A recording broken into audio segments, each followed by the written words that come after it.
Hi, I'm Lars Ling from ExO. You're watching this video because you're preparing yourself to deliver an advisor call. In this short video, I'm going to walk you through, first of all, examples of what ExO clients may use advisor calls for. Secondly, how do you best prepare yourself for the call? And the third thing will be to suggest to you an agenda that you can use for each advisor call. So these are the three key takeaways from this short session. You're part of a large and fast-growing ecosystem of exponential thinkers and doers. And using advisor calls is one of our most valuable offerings and most requested offerings from our clients across the world. So there are high expectations to each and every advisor call, regardless of the topic. It's very important for everybody, including for yourself, that the expectations from the client are being met once you have delivered your call. So this little video is just one way to help you better prepare and get the most out of the call, as well as meet the expectations of the client. First, I just want to share with you some examples of how our clients usually use advisor calls. But the sky is the limit in terms of how can you leverage having access to good people like yourself. I'm basing these examples on sprint teams that are going through an ExO sprint. But the same examples are equally relevant if we are dealing with a client who are working through an ExO workshop, or for other reasons and in other settings are requesting access to an advisor call. In this case, we are using the example of an ExO sprint, and as you know, in the beginning of a sprint, we are taking the sprint teams through the discovery phase, which is about helping ourselves to realize the disruption that is hitting our industry, including technologies, startups, and trends. And the teams will find it super useful to have a talk with an advisor who already knows about the latest discoveries from around the world in the topic and the domain that the call is about. So having access to you will, for a sprint team, have a lot of value. It will help them to accelerate their own research, help them to learn from you what's important for them to research and get to understand better. When the teams are going through ideation stage, they will need to test their ideas. Obviously, they are going to test their ideas on everybody around them. But at some point, it's important that they test ideas and present ideas to someone who understands the ExO methodology, somebody who has some level of experience from working with clients on their transformation journey. This is why it has a lot of value for our clients to access you in an advisor call to present their ideas for feedback. Generally here, I would recommend not to let the team know if they have a good or bad idea. I think only the market or the end users can really tell whether an idea is good or not. But what you can do is advise on technologies, disruptive startups, and trends that the team should be aware about. And in particular, trends and technologies and startups that they have not apparently been mentioning as part of their presentation. You can provide a lot of added value in addition to what they have already managed to accomplish by providing your feedback. Be transparent and be direct. It's easier to understand, but also, of course, respectful and always also ask into the reasons why they have come up with a certain idea, what's the background, and where do they see this going. So work with them to understand their background for an idea, and help them to further improve, and what to do as a next step. The teams obviously will be running a lot of experiments. So how do you design experiments? Some of our ExO consultants have a lot of expertise in design of experiments, and others maybe not so much, but this is an important space for everybody to understand. And we recommend sprint teams to request advisor calls also on the design of experiments, but also on customer discovery and many other interesting topics. So there are plenty of advisor call opportunities for everybody, regardless of your expertise. Some point, the teams will be preparing for the Disrupt workshop. It's rehearsal time. And who's better than an ExO advisor to hear a presentation and provide feedback?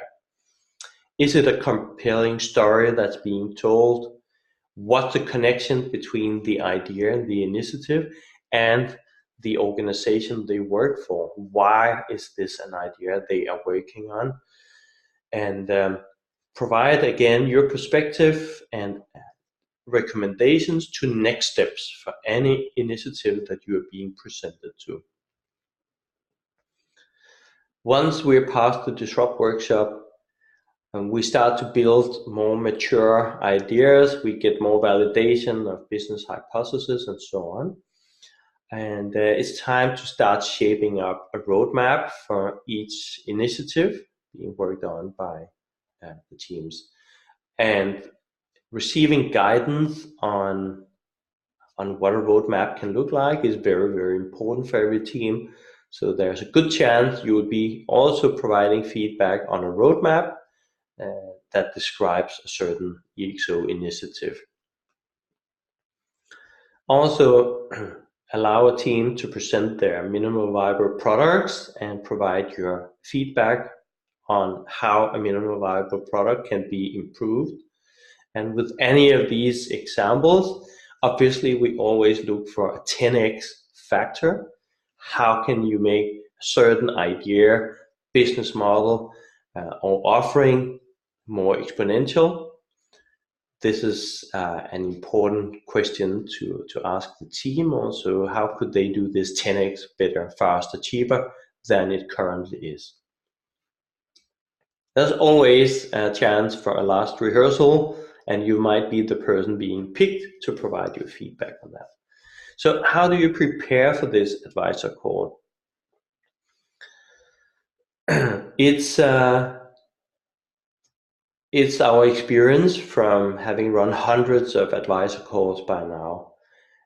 And this is an obvious thing to say, and for you it's obvious when I say it, that being prepared is important, and coming in with a good understanding of the context behind a certain call is important for you and for the team. And the more specific the outcome is described, the desired outcome is described by the particular team, the better and the easier it is for you to deliver on it. A specific outcome can be specific questions the team that will meet you have and wanted to ask you. If you can have these questions up front, it makes it easier for you to prepare, and it is easier for you to deliver on those customer expectations, obviously, as I said. So for you, it's important to ask for context. It's important to ask for the specific outcome the client wants from any advisor call that you accept. We want you to ask for this if you're not being given it. So you should never start an advisor call unless you feel prepared, unless you feel you have received the information you need to understand what outcome is expected by the client from this call. We advise the client always to prepare a description of the context of what they want to achieve from a call and share that with us. And so this information can be shared with you. As I said, please request this information before an advisor call if you have not received it already. We're working quite a lot also on preparing our platform. So we always request this information and pass it on to the advisor who will be working with the team on the advisor call. Supporting information that can help you can also be documents like a business model canvas and ExO canvas. It can be roadmaps, it can be an explainer video, or it can be something else. Depending on what the topic is for the advisor call, remember to always ask for the information that you feel you need to be able to deliver on the expected outcome. It's a way to help you to a successful advisor call. Based on our experiences, I propose this framework for an agenda for advisor calls. Feel free to modify this and work with the requesting client team to draft the agenda. I'll explain why this is so important in just a moment. The better prepared everybody comes to the advisor call, the shorter introduction you will need in the beginning. But having a meet and greet is of course always important. This is probably the first time you meet, so always turn on the webcam. This is a learning that we keep having. Advisor calls with turned off webcams are often not as impactful and can be challenging to handle as an advisor because you don't have the visual nonverbal clues that are coming through the video recording. So the meet and greet should always be with turned on webcams, both yours and the client team. And we advise and instruct clients always to turn on their webcams as well. After a short meet and greet, short but sweet, make sure to mutually agree with the client what's the agenda for this particular call. And keep in mind that since the request for the advisor call was submitted, this could be days ago, the agenda could have changed and the scope of the call could change quite a lot. The questions that may have been hopefully sent to you in advance may have changed. There can be additional questions or other questions.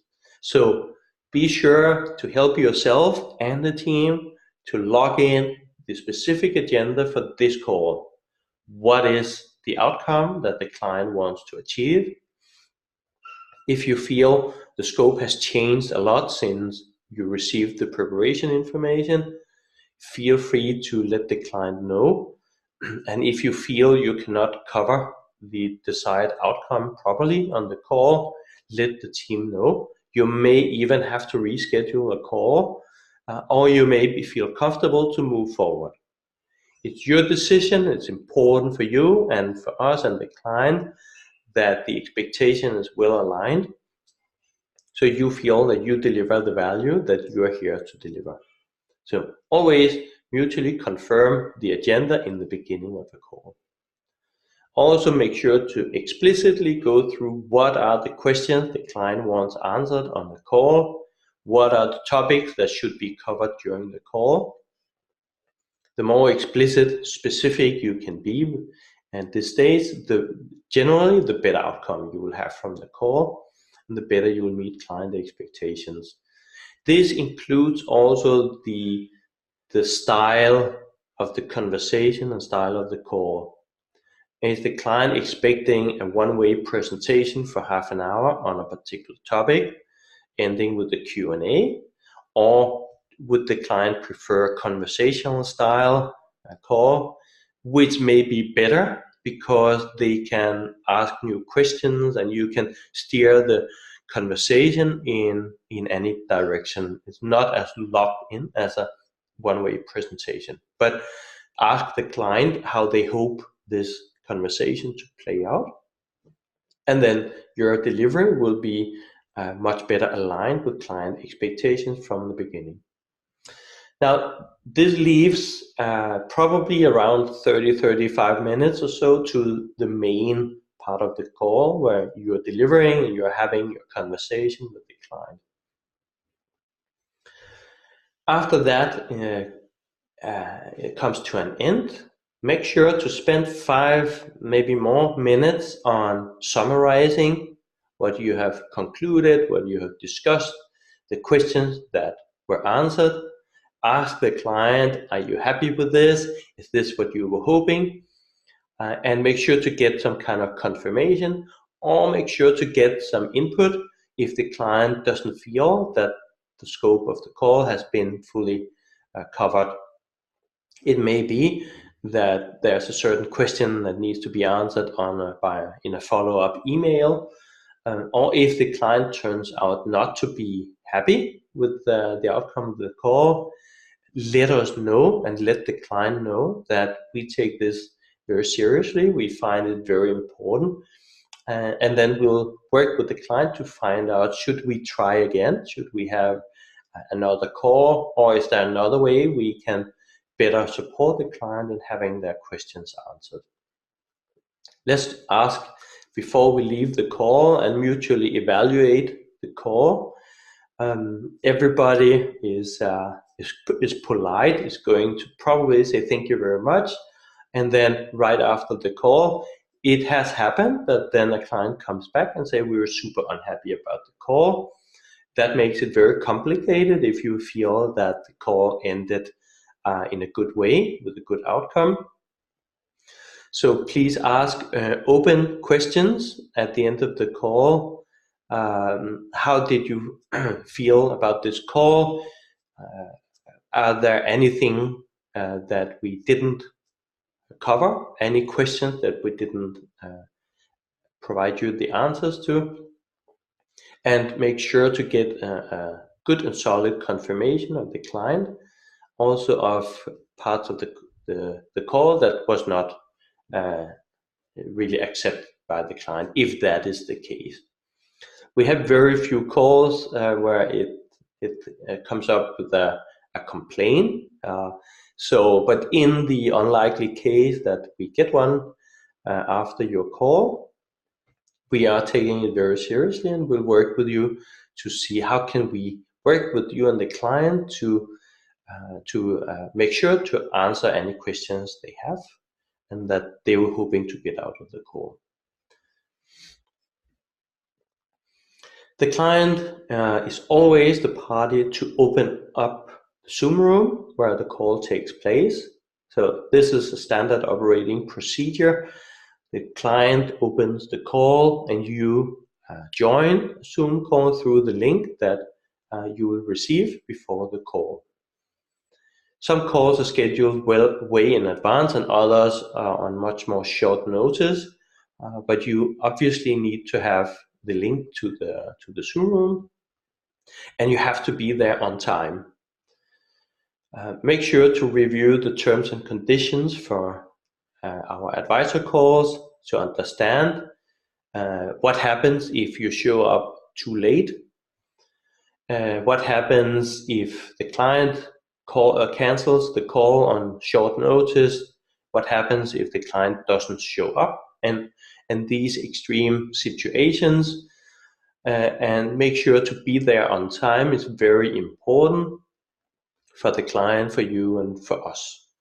The client will access the Zoom room typically through the openexo.com platform, and you will access through the Zoom link. We really appreciate having you as part of the OpenExo ecosystem and look very much forward to hear how your advisor call has played out.